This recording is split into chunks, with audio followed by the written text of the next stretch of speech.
Ketika seorang pejabat bertanya kepada saya kemarin, siapa sebaiknya diganti menterinya Pak Jokowi dalam reshuffle Agustus tahun ini, maka jawaban saya mudah-mudahan no hard feeling bagi pribadi yang mendengarkannya. Bener deh, kalau baperan, Anda sebaiknya jangan jadi dua hal. Satu, jangan jadi pebisnis. Dua, jangan jadi pejabat. Kalau pebisnis baperan, pasti mitra dan pegawainya jadi emosian. Kalau pejabat baperan, ambiar kelola pemerintahan. Jadi, ketika saya ditanya siapa sebaiknya diganti, maka walaupun dia mungkin dikatakan perform, namun saya memiliki jawaban yang bisa membuat kuping panas. Karena mereka tidak fit buat peristiwa ke depan yang akan terjadi di negara ini. Sebaiknya yang diganti adalah dua orang wanita di kabinet ini. Mengapa? Karena kita sudah dalam keadaan perang. Kita semua tahu sejak 2018 dunia masuk kategori war time. Namun bernegara hingga saat ini tidak juga menyalakan war alarmnya. Karena wanita memang tidak punya indera keenam di dalam memahami perang. Jadi ada dua menteri wanita yang menurut saya pribadi, pendapat pribadi ini loh ya, tidak cocok untuk masa perang ini adalah Menteri Luar Negeri dan Menteri Keuangan. No hard feeling ya, please. Ini masalah berbangsa. Sebaiknya diganti dengan pria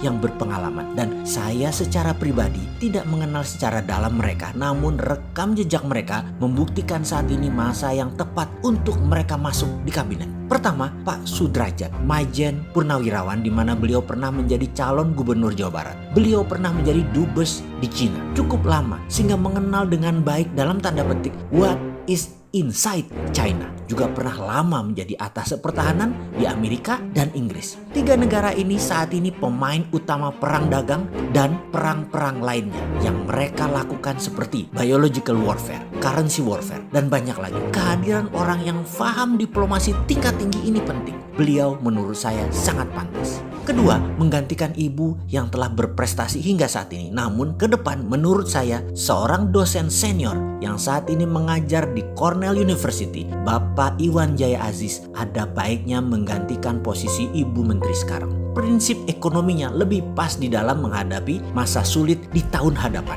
Pendekatan moneter dan fiskal beliau lebih alami untuk tahun ke depan. Efek resesi, efek inflasi yang akan terjadi di semester 2 tahun ini dan awal tahun depan, Pak Presiden Jokowi memerlukan pemikiran out of the box dari orang-orang baru. Baik, ada lagi yang penting kita ingin informasikan atas apa yang akan terjadi. Memahami data dari Amerika yang hampir semua gugus tugas COVID berakhir setelah Pilpres di Amerika, maka bisa dipastikan satu hal, berita tentang COVID, informasi, dan apapun berhubungan dengan COVID sejak setelah hari pemilihan presiden Amerika akan hilang. Kita semua mendadak hening tak mendengar apapun tentang COVID. Bukan COVID-nya hilang secara harafiah, tetapi hilang beritanya dari berita mainstream dunia. Dimana kita tahu semua berita dunia ini, berita mainstreamnya dikendalikan globalis cabal semuanya. Kalau Anda mendengar berita buruk Amerika, pasti dari media globalis cabal. Tapi kalau Anda mendengar Trump itu positif, pasti dari Fox News dan berita nasionalis Amerika. Terlepas Trump menang atau kalah,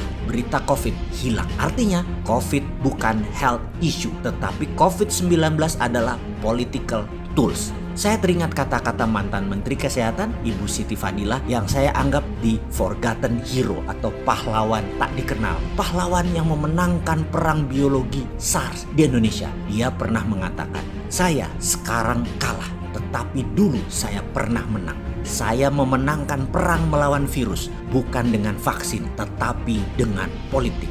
Dan bagi saya, beliau pahlawan, jasanya besar. SARS tidak menyebar seperti COVID saat ini karena strategi geopolitik. Harusnya beliaulah dipakai sebagai garda terdepan melawan COVID. Bukan hanya membuatnya menangis di dalam penjara, menyaksikan bangsanya menderita tanpa bisa membantu apa-apa. Kita kembali ke berita media internasional yang akan menghilangkan COVID setelah Pilpres Amerika. Itu bukan menghilangkan COVID dengan kehadiran vaksin, tetapi mendadak di mana-mana data COVID akan melandai dan turun. Wes talah dikandani ra percaya. Dan lihat nanti kalau itu benar-benar terjadi. Adakah skenario kita untuk menjadi yang terdepan siap dijalankan? Atau tidak ada? Nanti gagap lagi, bingung lagi. Yang lain gas pol-polan, kita masih bingung nyari utangan. Jangan begitulah. Banyak hal yang kita sudah reveal, kita sudah buka. Pakailah sebagai referensi untuk menjadi yang terdepan.